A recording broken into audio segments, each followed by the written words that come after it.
Hello and thank you for tuning in to Millennium Movies. This is going to be my spoiler-filled review of Daisy Jones and the Six, a live-action TV series adaptation on Amazon Prime from a novel by the same name by author Taylor Jenkins Reid. Now, I've not read the book. I'm not familiar with the source material, so this review is coming to you from the perspective of someone who's coming to this story, the TV version, completely fresh. So if you have read the book, and I'm sure there was changes, please let me know what those changes were in the comment section. I'd be very curious to hear that information. If you thought some of those changes were made for the better or for the worse, and if they hurt some of certain characters or certain storylines, please let me know.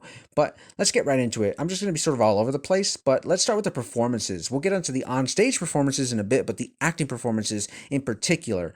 I thought that everyone in this series did a really good job at playing their characters, and a lot of them, unfortunately, like the Six from Daisy Jones and the Six, don't get too much to sort of chew off of in terms of their characters and the sort of range that they can show as actors. But because, like, for example, Warren is the funny guy, and he the actor who plays him does that very well, and he's sort of the comedic relief, but he doesn't get much to do outside of that, outside of being the funny man. And Josh Whitehouse, I thought, had a lot of potential and a lot of potential for conflict that could have made his character really interesting and made the ending with him hit a lot more than it did for me personally, if I got to spend more alone time and one-on-one time with him, or even see him get to have more personal moments with, like, let's say Camilla, who we know that he had a love for, but he, of course, couldn't get with her because she was going to always be loyal to Billy. And that was one of the reasons he started to grow disdain for Billy, because he had the woman that he couldn't have, but also because the ending, when he takes the one moment that Eddie has to himself on stage. We see that happen in the last episode, the finale, because Eddie tells us why he's upset with him. But I just felt like we didn't get to spend enough time with Eddie and a lot of the other side characters in the Six. Graham and Karen do get their side storyline, their sort of B storyline as a couple, and we get to see the conflicts that we get between those characters, and how they're both coming into this relationship with completely different views on life, and they have completely different plans for the future. And I really enjoyed the conflict that we got with those two characters and that storyline. And I thought that, those two actors did a really good job. Will Harrison, does a great job at portraying Graham as this, affable, likable guy that you want to root for. And I really like that character, but we don't get a lot of time to spend with him in terms of the way that we don't get to see inside of his mind and what he's feeling and what he's really thinking in a lot of sequences. We get that in a few pinches here and there, but not enough for me to sort of like fully invest myself into that character. And same with Karen. At the end, when she wants to abort the child, I thought that was a very a good thing to put into your story to add conflict. And it made me want to see, like, okay, okay, yeah, wow, okay, Karen doesn't want to have the child, she's just going to abort it without telling Graham. That is something that's very interesting for your character to do, but we don't get to spend too much time with it. Yes, we see it at the end of the episode in the way that she's sort of having a downer face, and she knows that her and Graham aren't ever going to be the same again. But again, we don't get to see that explored throughout a couple of episodes. I just feel like a lot of the punches that were thrown at the end of the season don't pack the same emotion that they wanted to. They don't have the same emotional punch that I thought they could have had if we spent more time with their characters and their inner conflicts and their outward conflicts with each other. We get that in spades with Billy Dunn and Daisy Jones. Sam Claflin and Riley Keough do a fantastic job with just diving into a deep bag of artistic tricks as performers, with the different nuances that they have to bring to so many different layers to these characters who have a ton of emotional baggage to them and a bunch of trauma from their childhood and young adulthood. And they have to go through a wide range of emotions, do Sam and Riley, and I thought both of them nailed it. They did a fantastic job. I can't say enough good things about their performances. I thought that they were both really, really, really good, and they carry this show because, again, a lot of the side characters don't get too much to go off of, but those two characters of Billy and Daisy do. Unfortunately, it's the characters are not too fun to root for. Both of them are incredibly selfish people, and Simone even tells Daisy that when they're out of the states together.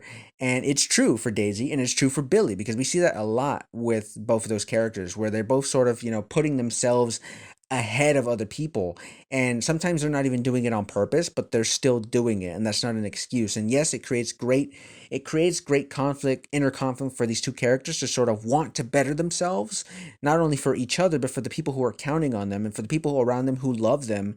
It makes for great juicy drama for these characters, and I enjoyed seeing that because it made for some very compelling moments and sequences, but I feel like we didn't get enough of it outside of just the characters of Billy and Daisy.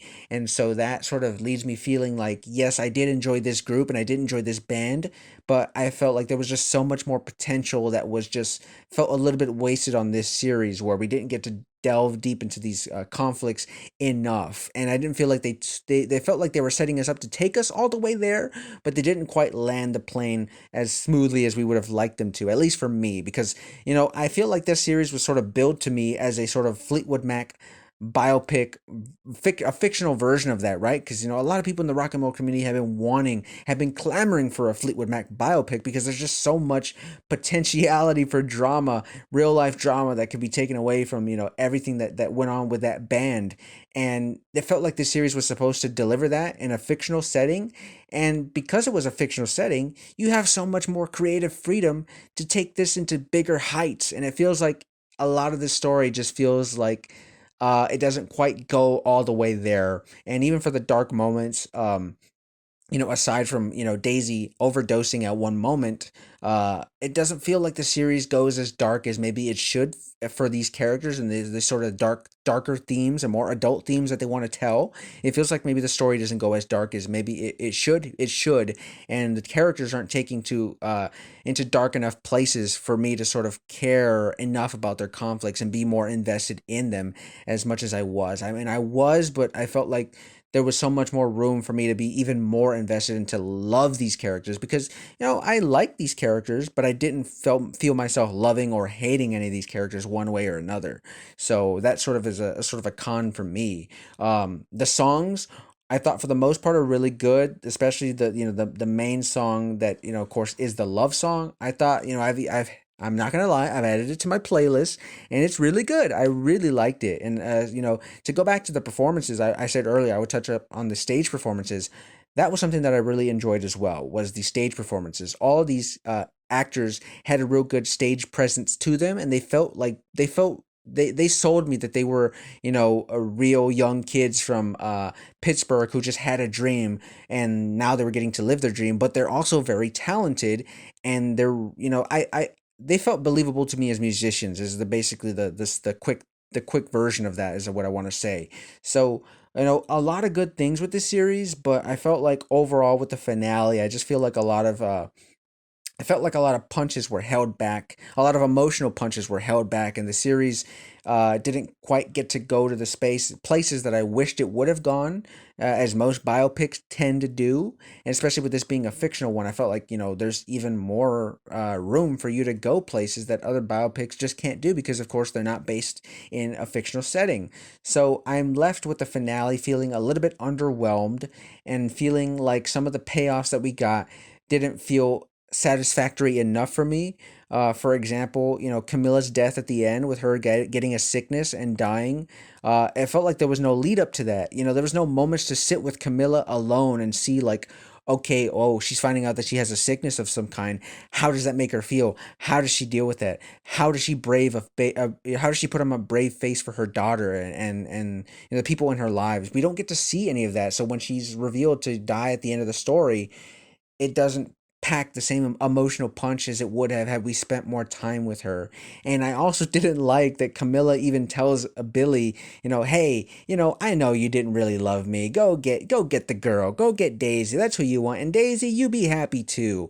I don't know if I like that sort of ending for those two characters. I'm not sure if Daisy and Billy deserve that sort of happy ending, considering, how selfish they were throughout most of the story, and didn't consider the feelings of other characters like Eddie or, Camilla with Daisy. And, you know, because Billy said some harsh things to Eddie. He said that he had no talent and that, that he was done and that, he didn't. Even when Eddie, for a moment tried to say that he loved him as a brother, Billy just completely threw that back in his face and insulted the man. So I don't know if I like the happy ending for Billy and Daisy, but that might just be a personal gripe that I had with those two characters. Again, the performers did a really good job, but I just didn't really so much like the characters, and maybe that's also another big reason why I didn't love the series as much as I thought I was going to, was because the main characters were really not easy to root for, and they were not very likable characters for the most part. Even though I was invested in some of the journey of where those characters were going on for the most part, but yeah, that's going to be my review for Daisy Jones and the Six. I think overall this is a series that again had a lot of potential. It doesn't quite go all the way there in terms of the places I wanted to go, and more conflict I felt like was ripe for exploring, but they didn't do it. So, for me overall, this is a good series, but not a great series, and yeah, that's kind of where I'm left feeling with Daisy Jones and the Six. But I'm more curious to hear what you guys have to say. What are you thinking? Let me know in the comment section down below. And as always, if you want to stay up to date on all the latest in the world of movie and TV news, hit that subscribe button and be sure to stick around because I'd love to have you along for the ride.